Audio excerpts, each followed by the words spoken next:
Bonjour, Monsieur le Président. Bonjour, comment ça va? Ça va, alhamdoulilah. Aujourd'hui, le panier de la ménagère devient de plus en plus intenable. Les gens font une comparaison entre avant le 5 septembre et après le 5 septembre. On prend même un sac d'oignons. On dit que le sac d'oignons n'a jamais aussi été cher en Guinée. Comment vous expliquez cette montée vertigineuse de ces denrées?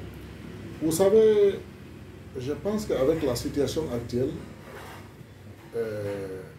il n'est pas bien d'accuser une personne ou une entité ou accuser les opérateurs économiques ou le gouvernement. Ça ne dépend pas de la Guinée, ni d'une autorité, ni d'un opérateur économique. La situation de la conjoncture, là, c'est au niveau international. La Guinée a un cas particulier. Mais avant de venir sur le cas particulier de la Guinée, je vais vous dire, au niveau international, vous savez déjà, il y a eu le coronavirus qui a perturbé sérieusement le système de la rotation du commerce au niveau international. Ça, c'est clair et net. Et puis, ça réduit aussi beaucoup des activités des agriculteurs et des opérateurs économiques. C'est aussi clair et net. Ensuite, il y a eu la guerre en Ukraine. La guerre en Ukraine est venue s'ajouter à ça. Ça a perturbé la scène de distribution mondiale très sérieusement.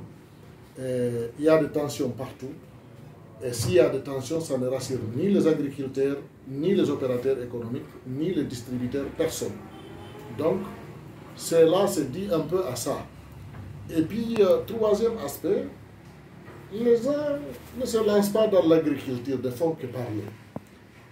Parce que nous, on a fait quand même un peu d'effort autour de ça, dans les pays africains, parce que nous sommes africains. Nous avons fait le tour pour rencontrer les opérateurs économiques, rencontrer des autorités de plusieurs pays, pour vraiment les inciter à se lancer sérieusement dans l'agriculture. Parce qu'il ne sert à rien de continuer à importer les produits que les autres font au niveau de l'Asie ou de l'Europe, voire même de l'Amérique. Et si un jour, leur situation est perturbée là-bas et que ceux-ci-là décident de bloquer leur exportation, nous, Africains, on va souffrir, surtout le cas particulier de la Guinée, parce que la plupart de ce que nous consommons dans ce pays, c'est importé, ça vient des autres pays. Si vous prenez l'exemple de l'Inde, l'Inde a pris l'initiative d'interdire l'exportation du riz. Et ce que nous consommons ici, vous et moi, si nous ne mangeons pas le riz, c'est que nous n'avons pas mangé. Et c'est le cas, c'est valable presque pour tous les Africains. Ce qui fait aujourd'hui, si on ne fait pas attention, on va continuer à s'accuser entre nous. Ça qu'on va penser que c'est la responsabilité de l'autre, sans faire le travail sur le terrain. Et je pense qu'il est nécessaire de nous écouter et accepter de se lancer dans l'agriculture. Présentement, nous sommes sur le terrain. Nous avons fait en sorte que beaucoup des opérateurs économiques soient formés et que ces opérateurs économiques-là aussi se lancent dans l'agriculture. Mais nous demandons à ce que l'État guinéen nous donne la sécurité et la facilité. Le ministre de l'Agriculture fait beaucoup d'efforts autour de ça, mais nous espérons le président de la transition va aussi aider pour faire beaucoup mieux d'ouverture, parce qu'actuellement, beaucoup des opérateurs nous écoutent et acceptent quand même de se lancer dans l'agriculture. Si on ne les perturbe pas, je pense que ça va aller très bien et vite. Mais avec le monopole qui a été cassé, beaucoup pensaient, espéraient que les prix allaient connaître une amélioration, le panier de la ménagère, mais aujourd'hui, rien n'est sur le terrain. Je pense effectivement, vous savez, nous n'avons pas manqué de saluer, comment dirais-je, les autorités de notre pays, les autorités de la transition, surtout le président de la transition à l'époque, d'avoir cassé le monopole. Ça, c'est quelque chose qui est important. Mais est-ce que si ce n'était pas cassé, on allait même être là aujourd'hui?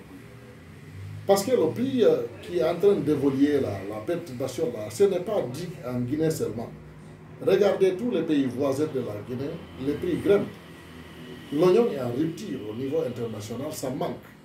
Vous comprenez? Et puis l'oignon, c'est une marchandise où c'est difficile de travailler. Parce que nous, dans le temps, moi-même, j'ai importé de l'oignon. J'ai importé de l'oignon, j'ai laissé parce qu'il y a des pertes. Il y a beaucoup de pertes dans l'oignon. Tu peux importer tout de suite si tu rencontres d'autres commerçants qui ont importé beaucoup de quantités et si ça se retrouve au marché, vous êtes obligé de casser le prix parce que c'est un produit périssable. Et il faut faire vite. Et si Sakem dit qu'il va faire vite, vous êtes obligé de vendre très vite et perdre même la marge, la bénéfice que vous gagnez. Et il y a des commerçants aussi qui avaient beaucoup d'argent. Quand d'autres qui amènent 5, 3, 10 conteneurs amènent, si ceux qui importent les 100 conteneurs savent qu'ils ont amené les 10 conteneurs là, ils cassent carrément le prix, l'autre ne gagne rien. Et finalement, ils attendent qu'ils cassent le prix. Si l'autre perd son argent, il n'a pas de bénéfice, ça le décourage, il ne va plus importer. Et lui, il commence maintenant à grimper. D'où l'importance de casser le monopole. C'est extrêmement important. C'est que le président de la transition, il nous a écoutés et il a accepté de casser. Et nous n'avons pas manqué à saluer ça. Donc, je pense qu'avec la sensibilisation, les ouvertures, il y aura des solutions. Mais encore une fois, personne ne doit accuser l'autre. Ce n'est ni la faute du gouvernement, ni la faute des opérateurs économiques. C'est la conjoncture internationale qui rend la vie chère à tous les citoyens du monde. Ce n'est pas de l'Afrique seulement. C'est valable pour le monde entier. Cette dernière question, Monsieur le Président du Goa, où en est-on avec l'indemnisation des commerçants victimes des pillages? J'ai l'impression que vous n'en parlez plus. Justement, je vous remercie très sincèrement de votre question par rapport aux commerçants victimes de destruction de biens. Vous savez, on a beaucoup parlé, on a beaucoup fait des efforts, on a déposé des rapports de victimes de pillages partout. La présidence, l'Assemblée nationale à l'époque, les institutions, les ambassades des systèmes des Nations Unies, il n'y a pas Union européenne, tout le monde a reçu de différents rapports de victimes de destruction de leurs biens. Vous comprenez? Tout ce que j'ai à dire à l'ensemble des opérateurs économiques, c'est d'avoir confiance. Mais jusqu'à présent, aucun franc n'a été dédommagé, et je le dis haut et fort, un seul franc.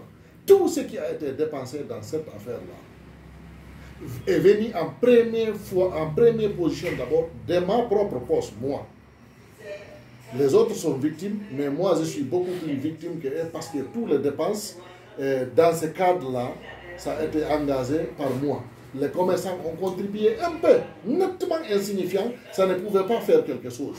Vous comprenez? Parce que ceux qui ont contribué ne pouvaient même pas couvrir les différentes conférences de presse que nous avons eues. Vous êtes des journalistes avertis, vous le savez. Vous assistez à beaucoup de conférences de presse. Mais j'ai dit ça devant les caméras. Il n'y a pas un seul commerçant en République de Guinée qui peut dire qu'il a aidé les opérateurs économiques ou bien que le président du Goa l'a demandé un seul franc pour ces actions-là. Nous avons dépensé nous-mêmes, pour ne pas dire que j'ai dépensé moi-même, pour aider ces commerçants victimes de destruction de leurs biens. Donc je demande l'appui de tout le monde, que tout le monde ait la conscience, se lever et d'aider les commerçants victimes.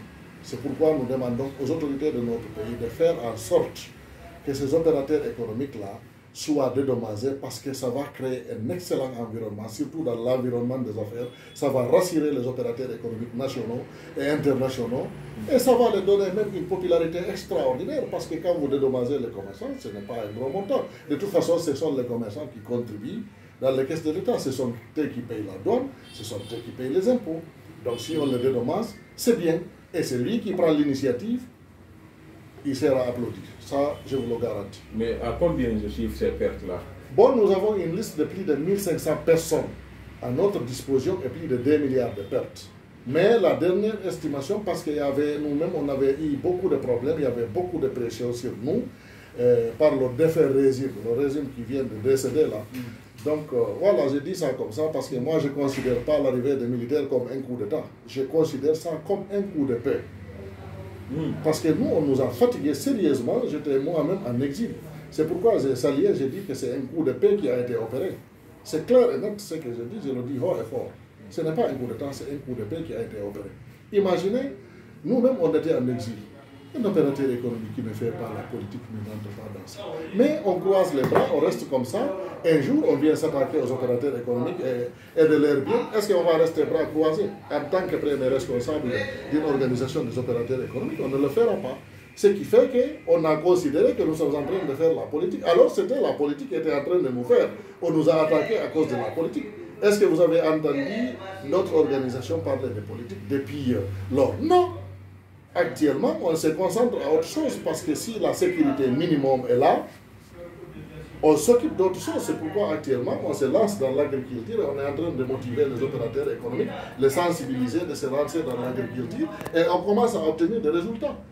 Même le ministre de l'Agriculture le sait parce que nous l'avons écrit, nous l'avons informé. Je pense après vérification, j'ai une lettre ici de félicitations justement du ministre de l'Agriculture, ce qui est salutaire et encourageant et motivant pour nous. Et je détiens une lettre d'un chef d'État aussi de félicitations dans des pays voisins ici par rapport à ces activités-là. Okay. Est-ce qu'aujourd'hui vous pensez que même ces acteurs politiques-là font le dédommagement de ces commerçants victimes de pièces une priorité dans leur dialogue, dans le truc?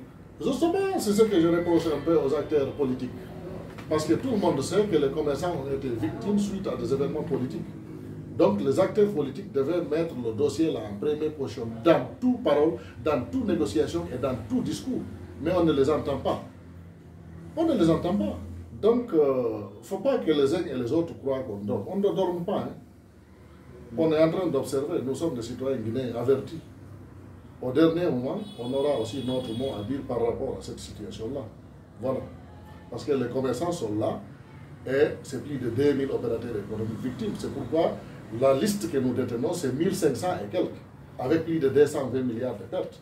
Mais en dernière position, les gens ont perdu beaucoup, donc c'est allé jusqu'à 300 milliards et plus de 2000 opérateurs économiques victimes de destruction. Mais ça, les dossiers sont venus pêle-mêle, on n'a pas pu mobiliser parce que moi-même j'étais en perturbation, nous étions en déplacement.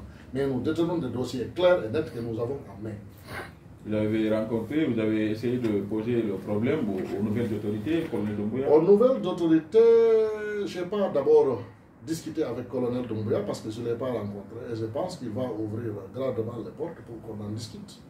Parce qu'après tout, c'est l'intérêt de la Guinée qui est là. Et nous, nous travaillons pour que tous les Guinéens soient à l'aise. Et nous travaillons sur l'environnement des affaires. Et je pense que le président de la transition va nous appuyer dans ça parce que quand on est sur le terrain, on travaille sur un bon environnement des affaires pour la promotion de l'unité et de la paix dans le pays. Je pense que tous ceux qui gouvernent le pays vont emboîter le pas. En tout cas, nous espérons, sous peu de temps, on va en discuter autour de ces opérateurs économiques victimes de destruction de leurs biens en profondeur. Okay. Merci beaucoup. À moi de vous remercier, qu'Allah protège la Guinée et les Guinéens, et je vous remercie.